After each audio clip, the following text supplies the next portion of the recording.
कटक बड़ मेडिकल असहाय लोक कंबल बंटन कले rotary club of Cuttack Mahanadi.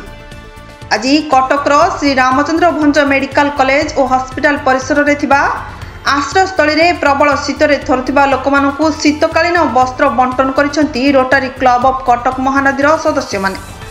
वर्तमान परिस्थिति में प्रबल शीतर लहरी जोगु असहाय लोक माने बिना शीत वस्त्र विकल होई थरुवा बेले सेमानकर दुखर असुविधा को अनुभव करी कटकर रोटरी क्लब ऑफ कटक महानदीर सदस्य माने सभानेत्री रोटरियान सी भाग्यश्री नेतृत्व में संपादक रोटरियान श्री महेंद्र कुमार दास प्रत्यक्ष तत्वावधान एवं वरिष्ठ सदस्य श्री संजय छोपलिया और अन्य सदस्य सह मेडिकल आश्रयस्थल को जाई सेठारे थिबा व्यक्ति विशेष को कंबल बंटन करथिले। एही कार्यक्रम द्वितीय पर्याय अटे।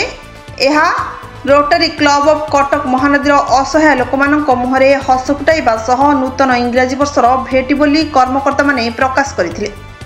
एही कार्यक्रम लगी आश्रयस्थल में रहुथिबा समस्त व्यक्ति माने प्रशंसा रूपक आशीर्वाद ढाली दैछंती एही सदस्य मानकु। एही कार्यक्रम आगकु जारी रहिबो बोली संपादक रोटरियान श्री महेंद्र कुमार दास प्रकाश करिसंती।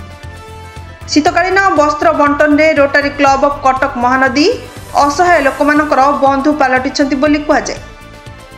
कटकरू विनोद कुमार भोई रिपोर्ट प्रतीक्षा न्यूज।